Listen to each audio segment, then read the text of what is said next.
اعوذ باللہ من الشیطان الرجیم بسم اللہ الرحمن الرحیم اذا وقعت الواقعہ اذا جب وقعتی واقعہ ہوگی واقعہ ہونے والی قیامت کا ذکر ہے اس میں جب قیامت واقع ہو جائے گی یا جب قیامت قائم ہوگی لیسا لوقعتها کاذبہ لیسا کا مطلب ہوتا ہے نہیں لی کا مطلب ہوتا ہے کے لیے وقعتها اس کے ہا کا اشارہ قیامت کی طرف ہے ہو جو ہے یہ مذکر کے لیے آتا ہے ہا مؤنث کے لیے آتا ہے قیامت جو ہے نا وہ مؤنث ہے لوقعتها لی کا مطلب کے لیے وقعتها اس کے ہا کا مطلب اس کے واقع ہونے میں کاذبہ کوئی کا کذب بات نہیں کوئی جھوٹ نہیں اس کے واقع ہونے میں کوئی جھوٹ نہیں جب وہ واقع ہو جائے گا کفار و مشرکین جو ہے نا بس یہی تانا دیتے رسول اللہ صلی اللہ علیہ وآلہ وسلم کو کہ آپ کا رب کہتا ہے قیامت آنی ہے حساب کتاب ہونا یہ ہونا وہ ہونا تو بتاؤ وہ کب آئے گی خافضۃ الرافعہ خافضۃ کہتے ہیں پست کرنے والی رافعہ بلند کرنے والی یہ دونوں متضادف الفاظ ہیں اینٹونمز ہیں اس میں جن لوگوں کے اعمال نیک ہوں گے وہ عرفہ والا رافعہ بلندیوں پر ہوں گے ان کا مرتبہ بلند ہو جائے گا اور جو بد لوگ ہوں گے برے وہ پستیوں میں چلے جائیں گے اذا رجت الارض رجا اذا جب رجاتی کہتے ہیں لرز جانا ہل جانا جب لرز جائے گی یا زلزلہ دی جائے گی ہلا دی جائے گی الارض زمین میں رجن ہلانا رجت الارض رجاتی ہلانا رجن جیسا ہلانے کا حق یعنی تیزی سے جب زمین ہلا دی جائے گی اس میں زلزلہ آ جائے گا وبست الجبال بسا یہ منظر کشی کی جا رہی ہے قیامت کی وبساتی کہتے ہیں پیس دینا ریزہ ریزہ کر دینا ذرہ ذرہ کر دیے جائیں گے جبال پہاڑ بسن ذرہ ذرہ کرنا یہاں پہ کانت کا مطلب ہونا ہے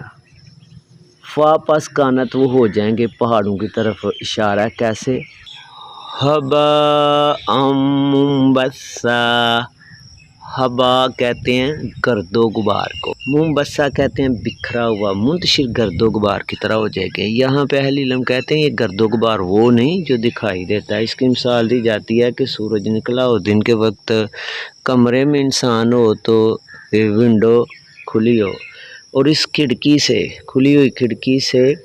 روشنی اندر آ رہی ہو اور کمرے میں روشنی کے اندر کا جو گرد و غبار ہے وہ نظر آتا ہے یہ جو ہبا ہے گرد و غبار یہ وہ نہیں جو آنکھ سے نظر آئے یعنی انتہائی باریک اس کی ایک جگہ مثال دی گئی ہوئی ہے دھنکی ہوئی روئی کی طرح یعنی کہ وہ اڑیں گے اب قیامت کا منظر اللہ بیان کر رہا ہے تو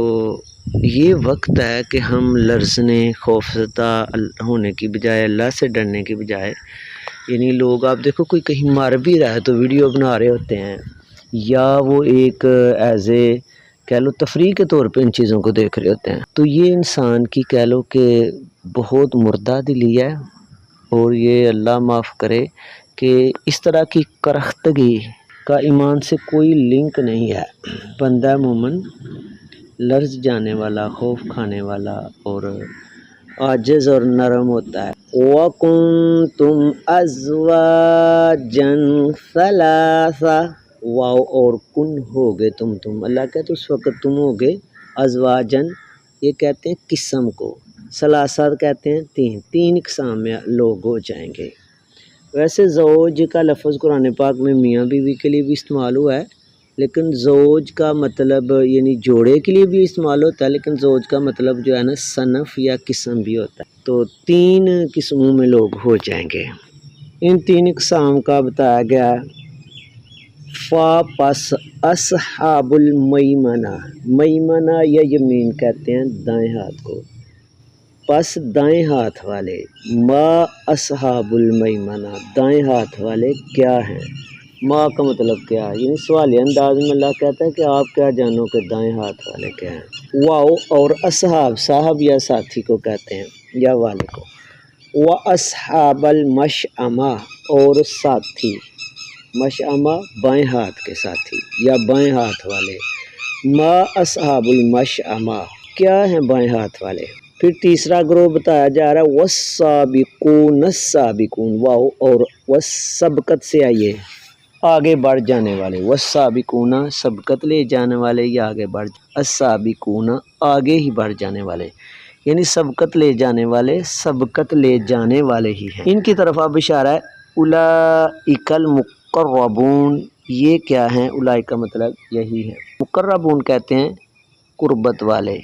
اللہ تعالیٰ کے سب سے زیادہ نزدیک ہے. ان کے مطلب اللہ کہہ رہا ہے کہ فی جنات النعیم، یہ نعمتوں والی جنت میں ہوں گے. نعیم نعمت سے ہے، یہ سب سے اعلیٰ جو جنت ہے جنت نعیم اس کو کہتے ہیں. ثلۃ من الاولین، ثلۃ کا مطلب گروہ ہوتا ہے، اولین کہتے ہیں پہلو میں سے. یہ ثلۃ میں نا مبالغہ کا مطلب پایا جاتا ہے. تنوین ہو اینڈ پہ یا شروع میں الف لام لگ جائے تو اس میں مبالغہ اضافے کے معنی، یعنی ثلۃ ایک بڑا گروہ ہوگا. من الاولین، اول کہتے ہیں پہلو میں سے. یہ اشارہ ہے کہ یہ جو مقرب ہیں ان میں سے پہلو میں سے زیادہ لوگ ہوں گے. وقلیل من الاخرین، وقلیل اور تھوڑے ہوں گے. من الاخرین، آخر کہتے ہیں بعد میں جو آنے والے ہیں جیسے ہم ہیں. مقربین میں ابھی آپ دیکھیں نا کہ جو وقت گزرتا جا رہا ہے رسول اللہ صلی اللہ علیہ وسلم کی ظاہریات میں وقفہ بڑھتا جا رہا ہے، فتنے زیادہ بڑھتے جا رہے ہیں، علم اٹھتا جا رہا ہے. اہل علم کو چھوڑ کے خود سے تشریحات کی جا رہی ہیں اور اہل علم کو معاذ اللہ غلط کہا جا رہا ہے. اس سے مراد یہ نہیں کہ بعد میں جو آنے والے ہیں وہ ہونے ہی نہیں یا بہت تھوڑے ہونے ہیں. ویسے بھی مقرب کوئی چھوٹا درجہ نہیں، بہت بڑا ہے. فرسٹ میں جو ہوتے ہیں وہ سارے نہیں ہوتے، وہ کم ہی ہوتے ہیں. اصحاب المیمنہ کا جو ذکر کیا گیا ہے وہ بھی جنتیوں کا گروہ ہے، اس میں بھی بعد میں آنے والے شامل ہیں. جیسا کہ کچھ باطل گروہ جو ہیں ان کی تعداد ہی کوئی نہیں تو وہ کہتے ہیں چونکہ ہم تھوڑے ہیں. اس سے مراد نسبتاً کہا جا رہا ہے کہ جو پہلے ہیں ان میں سے زیادہ ہوں گے، بعد والوں میں سے کچھ کم ہوں گے. علی سرر موضونہ، یہ مقربین کے متعلق بتایا جا رہا ہے. علی اوپر ہوں گے، سرور تختوں کے، مسندوں کے. موضونہ، موضونہ کہتے ہیں کہ مضبوطی سے جڑے ہوئے. آگے کچھ آیات ہیں قرآن پاک میں حدیث سے، یعنی کہ وہ علماء نے یہ کہا کہ یہ آپس میں جو باہم مضبوطی سے جڑے ہوں گے یہ تخت، ان کی جو ہے نا وہ جڑے کس سے ہوں گے، ان کے پیچ کیسے لگے ہوں گے، سونے کی تاروں کے ساتھ جڑے ہوں گے. مضبوطی سے وہ جڑے ہوئے تختوں پر ہوں گے. متکئین علیہا، متکئین تکیہ لگائے ہوں گے، علیہا اس پر، تختوں پر. متقابلین، یہ متقابل سے ہے، مقابل، آمنے سامنے، ایک دوسرے کے آمنے سامنے وہ تکیہ لگائے ہوں گے ان پر.